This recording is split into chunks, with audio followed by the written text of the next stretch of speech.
Welcome back to the Deep Dive. We are closing the book on one of the most consequential stories in human history. It really is monumental. If you've been with us, you've seen Rome's incredible rise from, a few huts on the Tiber in part one. Mm-hmm.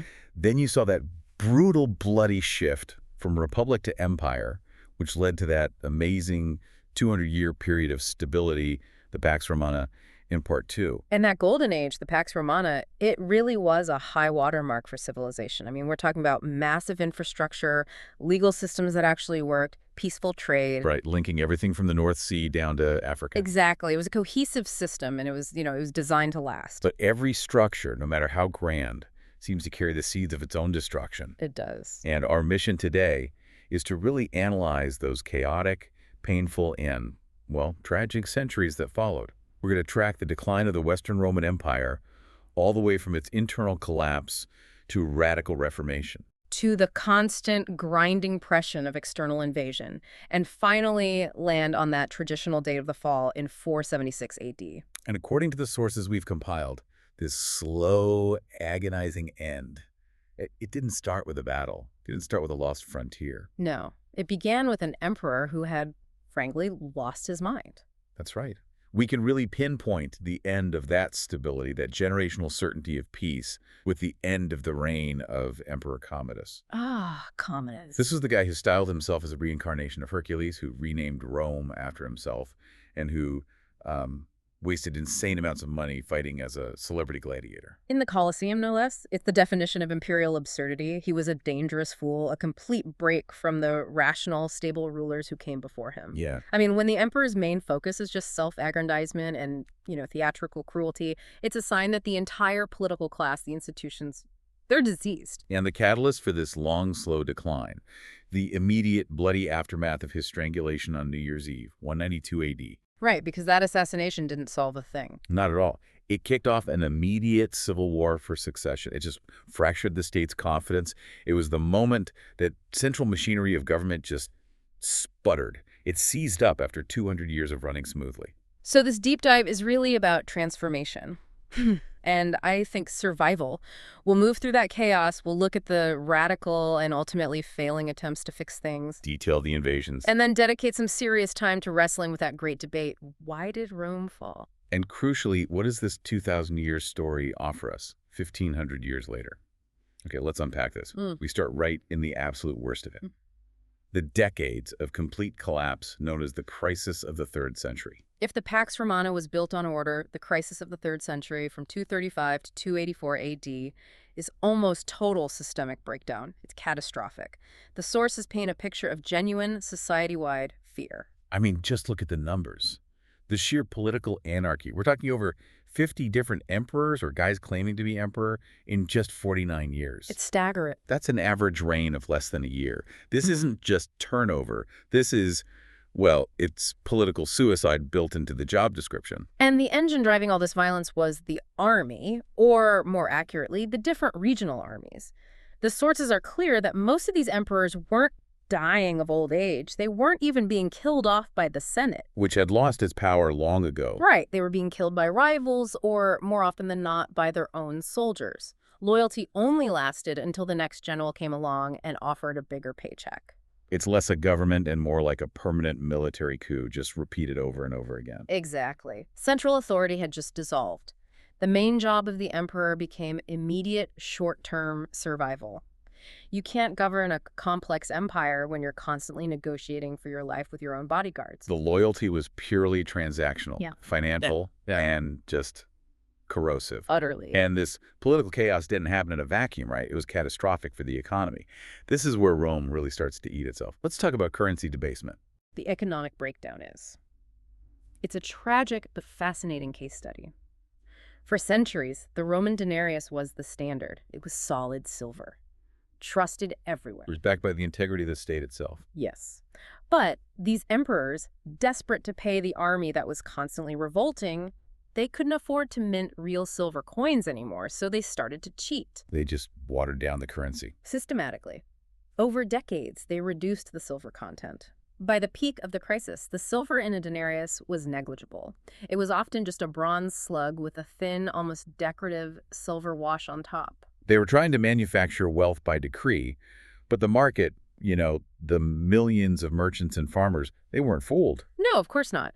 They measure value by the metal, not the face stamped on it. So as the silver content plummeted, people realized the coins were worthless, and that leads directly to spiraling destructive hyperinflation. Right. Why would you, as a farmer, sell your valuable grain for a handful of metal, will be worthless in a week? You wouldn't. It just destroys the trust needed for commerce. Trade starts to break down. It becomes localized. People revert to barter. Your whole economic system just grinds to a halt. And that cripples your tax base. And we can't forget the other factors here, like the public health crises. Yeah. The sources talk about massive plagues, the Antonine Plague earlier, and then the Plague of Cyprian right in the middle of this crisis. These might have reduced the population by, 25% or more? Some estimates are that high, yes. A quarter of your population gone. That means a quarter of your labor force, a quarter of your potential soldiers, a quarter of your taxpayers.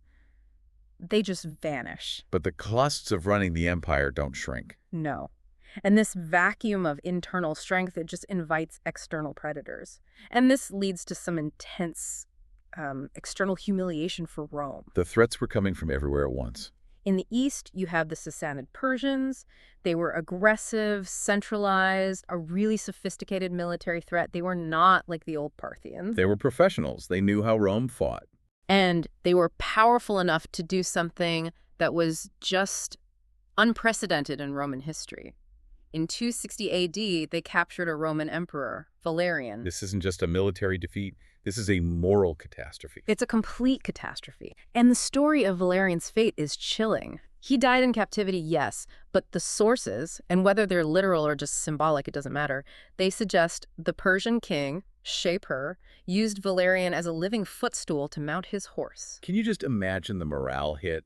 The news getting back to the legions, to the average citizen. The man who symbolized Roman invincibility was being used as a piece of furniture for a rival king. It was a devastating blow to Roman dignity. And meanwhile, in the West, the Germanic tribes are raiding all along the Rhine and the Danube. They see the chaos. They smell weakness. And you can see the evidence of this pressure on the ground. For centuries during the Pax Romana, cities didn't need walls. They were secure. The legions projected power outwards. Exactly. But suddenly, during the crisis, cities all across Gaul and Italy are frantically fortifying themselves. They're building defensive walls, often using stone they've pillaged from older, grander public buildings. It's a retreat. They're admitting the central government can't protect them anymore. And the crisis got so bad that the empire literally broke apart. Right? The fragmentation. The Roman world just dissolved temporarily into three pieces. You had the wealthy eastern provinces forming the Palmyrene Empire, the western provinces formed the Gallic Empire, and what was left was this diminished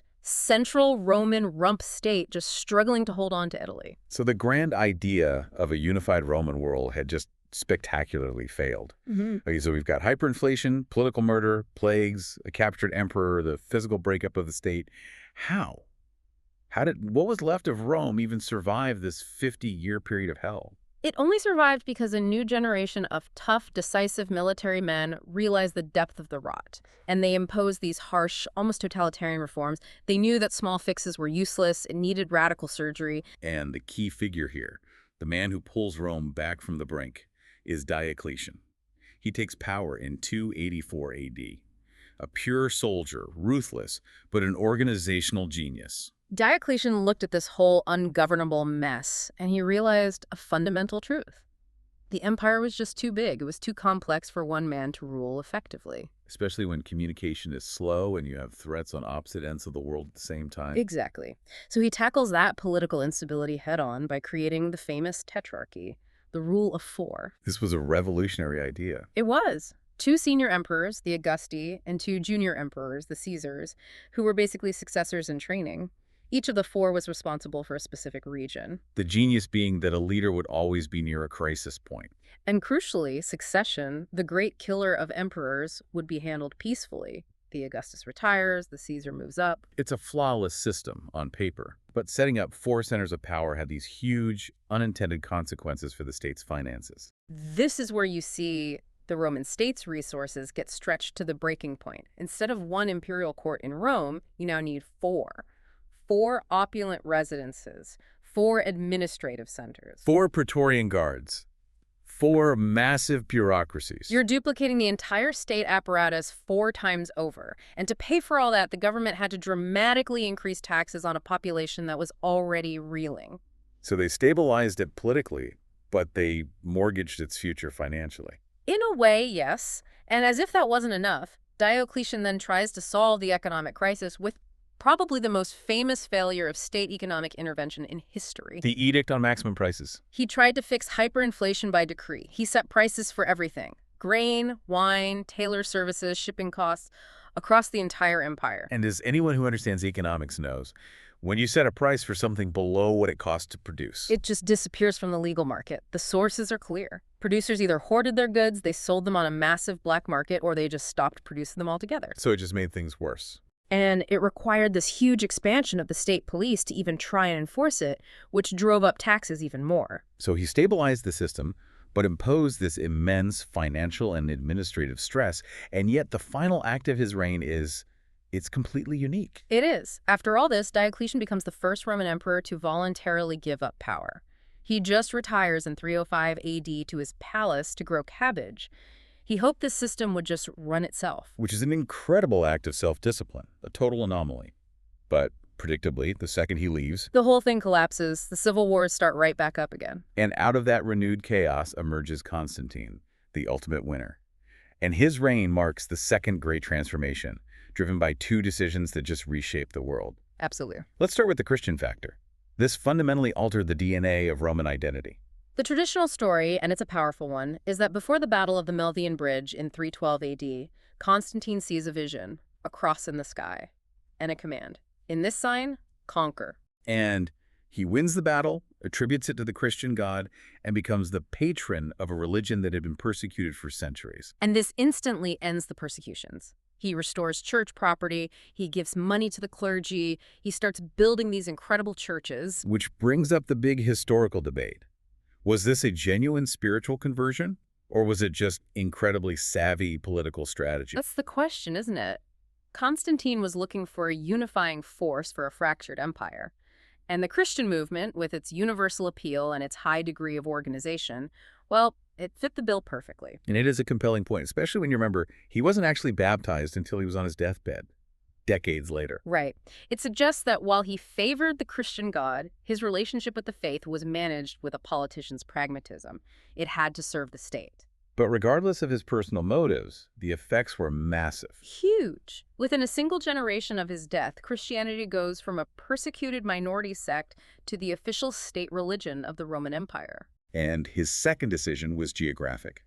It fundamentally shifted the empire's center of gravity. He founded Constantinople. He built his new capital on the site of Old Byzantium, and the location on the Bosphorus Strait was a military and economic masterstroke. Why was it so much better than Rome? Well, Rome was inland, and Italy was getting harder and harder to defend. Constantinople was on a peninsula, easily fortified. It controlled all sea traffic between the Black Sea and the Mediterranean, making it incredibly wealthy. And It was closer to the action. it was closer to the wealthy, stable, and more populous eastern provinces. Egypt, Anatolia, Syria. The message was clear. The money, the population, the future of the empire was in the east. And in doing that, he effectively deprioritized the western provinces. Gaul, Spain, even Italy itself. They were poorer, less urban, and now they were bearing the brunt of the attacks from the Germanic tribes without the immediate attention of the central government. They were being left exposed. And this geographical shift eventually becomes a formal, permanent split. It does. In 395 AD, when Emperor Theodosius died, he split the empire between his 2 sons. One ruled the west from Ravenna, the other ruled the east from Constantinople. And after that moment, the empire was never truly reunited again. So now we have 2 separate entities, the Western Roman Empire and the Eastern Roman or Byzantine Empire. And the West is now on a path to terminal decline. A path that leads directly into the period that gives the decline its most dramatic color, the Barbarian Invasions. Right. And we need to be careful with that narrative of barbarian invasions because it's often too simple. It is. The relationship between Rome and the Germanic peoples was complex. It was centuries old. They weren't just savages burning everything. Yeah. Germanic people were integrated into Roman life. They raided, yes, but they also settled, they traded, and crucially, they served in the Roman legions. Many of them rose to high command. They became magistri militum, masters of the soldiers. This ability to assimilate people had been a core strength of Rome for centuries. But in the late 4th century, that policy was shattered by the arrival of a completely new, disruptive force from the east, the Huns. Attila's people, nomadic horsemen from Central Asia. The Roman sources describe them as almost inhuman in their ferocity. And their arrival creates this irreversible domino effect. It does. As the Huns move west, they push the established Germanic tribes, like the Visigoths, right in front of them. These tribes weren't invaders looking for conquest, not at first. They were desperate refugees, fleeing the Huns and seeking sanctuary inside the Roman frontier. Which creates a massive humanitarian crisis that leads directly to the disaster at Adrianople in 378 AD. The Visigoths show up at the Danube River, and they beg Emperor Valens to let them cross into Roman territory. They promise to serve in the army, provide recruits, pay taxes, if Rome would just give them safety. And Valens agrees. He sees the potential in hundreds of thousands of new subjects. A sound agreement, but the execution was just monstrous, a total failure of Roman administration and morality. The local Roman officials who were supposed to manage the crossing saw an opportunity for pure, naked corruption. The details in the accounts are shocking. They charged the refugees outrageous prices for food. The sources mention officials selling dog meat or forcing parents to sell their own children into slavery just to survive. It was a betrayal so profound that it instantly turned potential allies into vengeful enemies. The starving, armed Visigoths revolted, and Emperor Valens, underestimating the danger, sent the army to crush them. And at the Battle of Adrianople, the Visigoths, driven by pure desperation, completely destroy the Roman field army, the core of the empire's military power.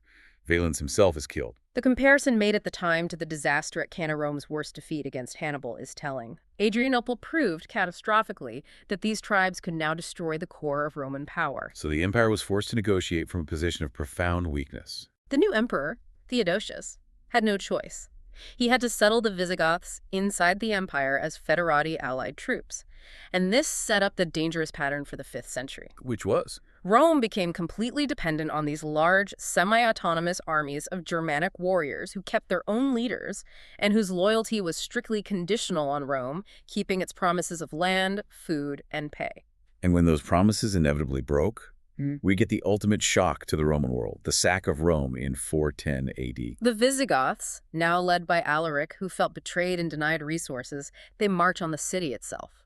Rome hadn't been sacked by a foreign enemy in 800 years. It was an institution, not just a city. The psychological shock was immense. It just reverberated across the known world. You see it in the quotes from the time. St. Jerome, writing from Bethlehem, said the city which had taken the whole world was itself taken. This was more than a military loss. It was the collapse of a psychological reality. It forced a deep philosophical reckoning. It's what inspired St. Augustine to start writing The City of God, trying to redefine civilization away from the physical city of Rome. The psychological dominance of the West was over. And yet, incredibly, the Western Empire limps on for another 66 years after that. But that period, from 410 to 476, it feels less like an empire and more like a ghost being kept alive by foreign machinery. That's a perfect analogy. Real power shifted entirely to the Germanic generals who controlled the army. Men like Stilicho, Aetius, Odoacer, they were the true masters of Italy. They were just installing and removing puppet emperors at will. Exactly. The imperial title was just a tool for them. And while they were squabbling in Italy, the actual territory of the empire was just peeling away. Britain was abandoned in 410. North Africa, the grain basket, fell to the Vandals in the 430s, which was a devastating economic blow. Gaul was carved up into different kingdoms. The Western Empire was reduced to basically Italy and a few other strongholds. And all this time, the original engine of the chaos, the Huns, they make one final, terrifying appearance under Attila, the scourge of God. Attila was a military genius and a master of extortion. He invades Gaul, demanding huge tribute. The last bits of Roman power under the general Aetius have to forge this desperate alliance with their old enemies, the Visigoths, just to face him. Which leads to the Battle of the Catalaunian Plains in 451. And they barely stop him. It was a bloody stalemate that just managed to halt his advance. But even after that, Attila just turns his attention to Italy the next year. How did Rome escape that? It's a bit of a mystery. Attila withdrew in 452 just as he was marching on Rome.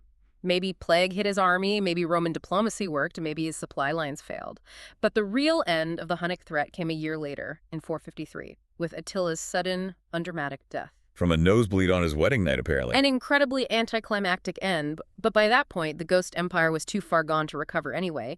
The end came quickly after that. In 476 AD, the Germanic general Odoacer, he just got tired of the pretense. And he deposed the last Western emperor. And here's where history gives us that perfect, almost fictional irony. The final emperor's name was Romulus Augustulus. The empire founded by the mythical Romulus ends with an emperor named Romulus, and his second name, Augustulus, it means Little Augustus. A final, pathetic insult. It was a formal acknowledgement of a reality that had been true for years. It marks the end of the West. But, as we must always remind ourselves, this is not the end of Rome. Absolutely not. The Eastern Roman, the Byzantine Empire in Constantinople, it continues for another 1,000 years, preserving Roman law, culture, and institutions all the way until 1453. The idea of Rome just moved its home. Okay, so we've covered the whole chaotic narrative. Now we have to confront the big one. The question that's launched 1,000 academic careers. Why did it fall? It's the ultimate rabbit hole. Edward Gibbon wrote 6 volumes trying to answer this, but modern historians, they generally agree on what we'd call a perfect storm. It wasn't one thing. It was a catastrophic confluence of multiple self-reinforcing factors. Let's unpack the leading theories, starting with the one that was broken long before the invaders showed up. Economic decline. Economic decline is foundational. We talked about the worthless currency and the disruption of trade, but the most corrosive element was the collapse of the small landowning farmer class because of crushing taxation. And these small farmers, they were the backbone of the legions and the tax base. They were key to stability. But the Diocletian-era expansion of the bureaucracy, the cost of civil wars, the need to pay expensive armies, it meant taxes became unmanageable. Small farmers couldn't pay. They either had to sell their land to rich aristocrats or just flee, becoming landless peasants. And that's the vicious cycle that starved the state. Exactly. Fewer small farmers means a smaller tax base. So the state has to tax the remaining people even more heavily, which drives even more people off the land, which means fewer loyal military recruits. It's a negative feedback loop, a debt spiral. The only way to fill the legions, then, is to hire foreign mercenaries. The foederati, who demand huge paychecks and land, which raises taxes again. The state was fundamentally consuming its own foundations for short-term relief. Which leads right into theory number 2. Political instability and violence. We saw the extreme version in the 3rd century crisis, with 50 emperors in 50 years. That constant, unrelenting political violence, driven by the army, just made long-term planning impossible. Right. Why would you start a 20-year aqueduct project if you're worried your own officers are going to murder you next month? The imperial system, which was supposed to reward stability, instead started rewarding immediate, brutal military popularity. The ability to govern became irrelevant compared to the ability to pay the troops and kill your rivals. And that brings us to military decline. Or maybe it's more a fundamental change in the character of the military. The change was profound. The loyal citizen soldier of the early empire was replaced by these mercenary forces, mostly Germanic warriors. Now, it wasn't a decline in fighting capability. No, many of them were excellent fighters. It was a decline in loyalty to the Roman state itself. The army stopped being an instrument of the state's will. It became the kingmaker. And when the state's finances faltered, because of that collapsing tax base we talked about, the loyalty of these expensive foreign troops just evaporated instantly. Which leads directly to things like Alaric's sack of Rome in 410. The financial rot created the military collapse. Okay, now let's tackle the most famous and maybe most provocative theory, the one championed by Edward Gibbon, the Christianity argument. Gibbon, writing in the 18th century, argued that the rise of Christianity fundamentally changed the Roman character in a way that was bad for state survival. His whole perspective centered on civic virtue. What was his core argument exactly? He argued that Roman society had been sustained by this fierce dedication to the state, to the legions, to the collective destiny of Rome. Christianity, he suggested, diverted all that civic energy into personal spiritual salvation, into preparing for the afterlife. So resources that would have gone to legions and aqueducts were now going to churches and monasteries. And the most talented people, who might have been great generals or administrators, they were becoming monks and priests instead. It was a loss of intellectual manpower and civic focus. It's a compelling argument about a change in priorities. But there's an essential counterpoint. There is, and the sources compel us to make it. If Christianity caused the fall, how did the Eastern Empire, which was just as Christian, arguably more so, survive for another 1,000 years? Right. The East's survival suggests Christianity wasn't the poison. Maybe it was just a change of character. It provided a new, unified purpose, a cohesive institution, the church, that could provide continuity. Especially in the West, after the state institutions failed entirely. Exactly. It replaced a failing political system with a durable religious one. The church provided organization, literacy, a universal identity that those fragmented kingdoms desperately needed. Okay, finally, we have to look at the factors that were completely outside of Rome's control. External and environmental factors.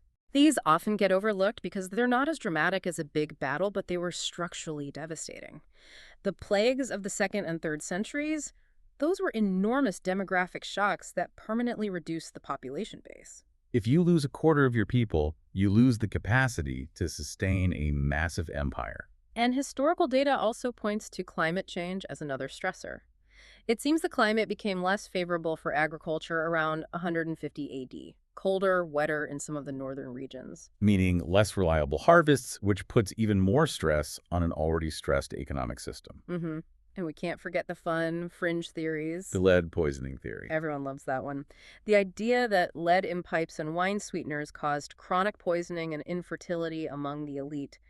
And while lead exposure was certainly a thing, the evidence just doesn't suggest it was on a scale large enough to cause the collapse of an empire. It's an interesting footnote, but not a primary cause. So, after this whole deep dive into the debate, what's the ultimate consensus on the fall? That it wasn't an event, it was a process, a slow, agonizing transformation over 2 centuries.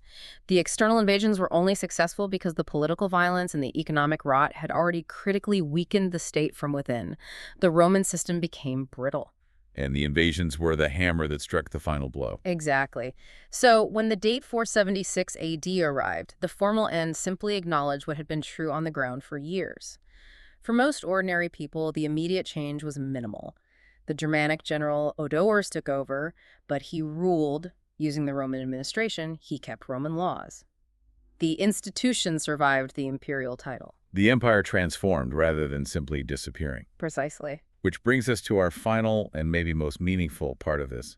Why does this 2,000-year story, which ends in what seems like tragedy, still captivate us? Why is Rome's legacy so eternal? Because we are still living inside the architecture of Roman thought, Roman language, and Roman law. We are their direct cultural descendants in ways that govern our lives every single day. Let's start with the most direct line. The derivation is just undeniable. The Romance languages, Italian, Spanish, French, are just Latin that kept evolving. But even English, which is a Germanic language, owes something like 60% of its vocabulary, especially the sophisticated words, to Latin. Think about the fundamental concepts we use, words like justice, liberty, virtue, constitution, military. Civil, legal. All of it comes directly from Latin. We are speaking their language of power and organization. And we organize our year by their gods and emperors. January for Janus, July for Julius Caesar, August for Augustus. It's a constant, subtle reminder. And the second massive legacy, maybe the most defining one for the West, is law and governance. Roman law is the foundational scaffolding for legal systems all across Europe and Latin America. We take principles like innocent until proven guilty for granted. But that's a Roman legal maxim. Exactly. The right to confront your accuser, the distinction between civil and criminal law, contract law, all Roman inventions. And the very words we use for government are pure Latin. Republic, the public thing. Senate Council of Elders, veto, I forbid. They gave us the vocabulary for self-governance. We also can't ignore the physical mark they left behind. It's everywhere. Roman infrastructure was built for eternity. There are roads, bridges, aqueducts. Some are still in use in parts of Europe today. They shaped Western architecture with the arch, the dome, and the revolutionary use of concrete. I mean, the Pantheon is still standing, perfectly preserved 2,000 years later. It is. But maybe the most subtle yet essential legacy is the survival of the idea of Rome itself, sustained by the Byzantine Empire. That 1,000-year continuation in the East. They were crucial. They preserved Roman law, Greek and Roman literature, all through what we call the Dark Ages in the West. And when Constantinople finally fell in 1453, scholars fled west carrying these huge libraries of ancient texts. And that influx of knowledge helped ignite the Renaissance in Italy. It reconnected the West with its classical roots. So the life cycle of Rome really stretches from 753 BC to 1453 AD. over 2 millennia. And the concept of imperium, of a great central power, persisted even longer. Titles like the Holy Roman Empire, the Russian Tsars, which is just a version of Caesar. They were all claiming succession to that Roman authority. We truly are, in so many ways we don't even notice, living and thinking inside the structures that Rome built. And so we've concluded this monumental three-part deep dive. We've tracked Rome from its founding, through its golden age, and now through the chaotic centuries that led to the transformation of the West. It is a 2,000-year story of incredible ambition, glory, and decay. And the key takeaway, I think, is that Rome didn't just vanish, it transformed. And it left these indelible marks on our language, our laws, our idea of government. If we look at the lessons learned, the importance of functioning institutions just stands out above everything. Their roads, their aqueducts, their laws. These things served civilization for centuries, even after the political state failed.